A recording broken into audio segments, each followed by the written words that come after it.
It's live and local. Mark Larson on 1170 KCBQ.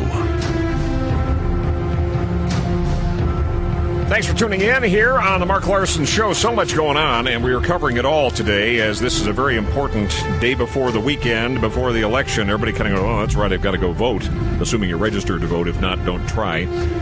But do get registered in time for the fall election. Congressman Brian Bilbray joins us with the latest on a lot of things. Good to have you back on the show. Welcome. Great to be there with you, Mark, as always. So I'm watching, many things, as you are, with all the ups and downs and craziness going on, whether it's the BP continuing controversy there and people now saying that maybe it's a good idea for the government to, nationalize. We won't say nationalize. We'll just, we'll take over from here. I love that. I mean, it's the absurdity of we're the experts and we're happy to help here. And then while we're suing the people you're trying to help. So that's going on. And in the middle of this, we have this big meeting yesterday with Governor Jan Brewer of Arizona and Barack Obama, the President of the United States. Now, what are you hearing? Because I saw her on a television interview last night. I want to see what else you know behind the scenes, because it seems to me that the administration's move and answer to anything is send more experts to study it and have another committee meeting. Is that what's going on? Okay, wait a minute. Before you go on, let's point out one thing about people that talk about government taking over energy companies and stuff. The largest polluters in the world are government-operated petrochemical companies, starting with Russia's natural gas system that emits more greenhouse gases by itself than all the other production facilities in the world. So I just want to make sure that people understand. That's a good point. Go to China, go to Venezuela. In the world are government-run facilities, and we just got to get around to that. Now, getting back to the meeting with the president and the governor, I was honored that the governor called me, day before yesterday, and wanted to basically to brief and dialogue before she went in to talk to the big guy. And frankly, the meeting seemed like she basically said, Mr. President, until we secure the border, I don't want to hear you talk about other agendas or talking about so-called amnesty issues or whatever. And I think that he was trying to get her to come out and agree to support what he loves to call comprehensive, but what you and I know really is let's hold America hostage for amnesty, and let's not allow anything to move forward like E-Verify or increase enforcement unless we do that. So, and his proposal that he's talking about is about 1/5 of what the Bush administration did during the last crisis. Right. And Mark, you got to remember, at the same time he's talking now, trying to talk tough at the border, he's got the ICE agents releasing every illegal that's caught in a workplace enforcement situation is being released out on their own reconnaissance. And you know exactly, as soon as you release somebody who's quote unquote undocumented, there's no way of tracking them, and they disappear. So he's really talking back and forth on this issue. If he really wants to get tough, then join us at supporting a mandate that every employer in this country just takes the time to check a computer and make sure the name and Social Security number matches. Yeah.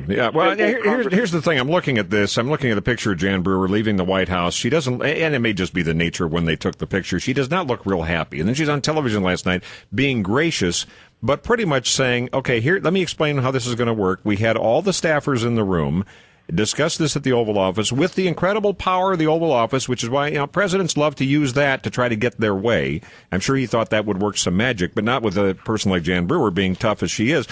So all the people, all the key staff are in the room with them, and the president basically says White House aides will come and visit the state. We'll come and look at it.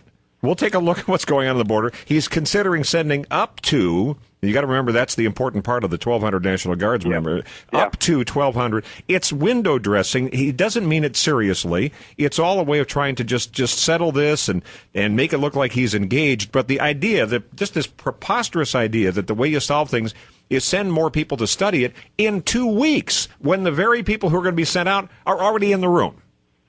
Well, in fact, the issue is how many more people get kidnapped and murdered along the border while you are talking about studying for 2 weeks. I mean, frankly, he's taking heat for quote unquote studying the disaster in the Gulf. And the fact is, there's time when you're a leader, you got to take action. and this one's so clear that gets into it. But the problem is there's other hidden agendas. Is that he's got his, the president's got his hidden agendas. He's always been looking at how do I force the American people to accept something that they've already thrown out, and that is the amnesty program. I mean, how much of a slow learner does he have to be that I just understand that at least McCain sounds like he's learned from his mistakes. He's heard the outroar of the American people. But Obama, who's supposed to be such a sharp guy, seems to be really slow, on the learning curve when it comes down to this immigration issue. I think that's all feigned. I think he's not slow on the learning curve at all. He just does this in terms of dispatching people like he did down to the Gulf last week. He sends his big deal is, hey, I'm sending the Nobel Prize winning physicist. And to Bobby Jindal, the governor's credit, he said, I don't need any more professors to come down here and analyze the situation here. So Mark, you're talking about a president who's never administered one program in his life. But people voted for this. This is the kind of change they wanted. They wanted somebody with no experience. The concept was better to have someone with no experience, who've never done anything. And now we're starting to see the price of that kind of deal. Now, when I was a 27-year-old mayor, I had confronted crisis before and had to do something. But the fact is, it's one thing to sit around in a college dorm or on a lecture hall and talk about what other people do. But there's a point where leadership, you've got to take the heat. And I'll tell you something.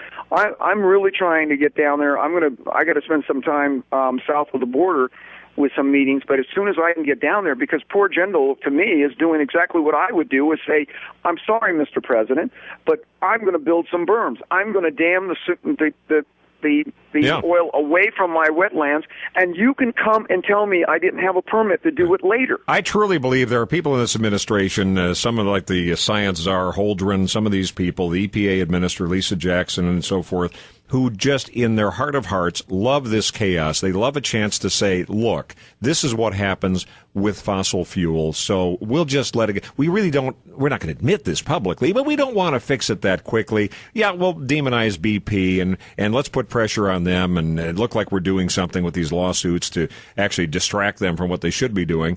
You got to deal with lawsuits when you're trying to plug holes and so forth. But I think there's some people who want to see this as a mess because it furthers their extreme agenda on the other side. So. Well, I mean, I'll tell you, that's the part that shocks me, is that the fact is there's been a terrible accident, and everybody is working to get victims out of this accident, and disasters happening, and the first thing you got is the cop shows up and starts handcuffing people rather than pulling them out of the cars. And that, you know what it is?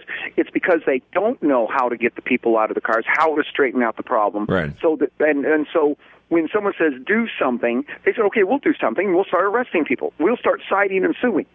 Because that's all they know how to basically play the regulatory bully, but they don't know how to do be the good neighbor and actually offer a hand to help it solving the problem. It's so much easier for those of us in government to point fingers and find blame than to find answers. And that has always been the problem with our environmental strategy. It's not based on finding answers. It's always been based on finding blame, and when you get emotion situations that. Congressman Brian Bilbray, real quick here, the jobs report is out today, adding about 431,000 jobs for May. The president and vice president had said, it's going to be a great report. It's going to be 500 or 550,000 new jobs. Here's the rest of the story. Government jobs, a lot of them census jobs, account for 95% of those new job increases. Hello. Oh yeah, and that's it. This is an artificial number. Everybody knows it. It's a number paid for out of your wallet.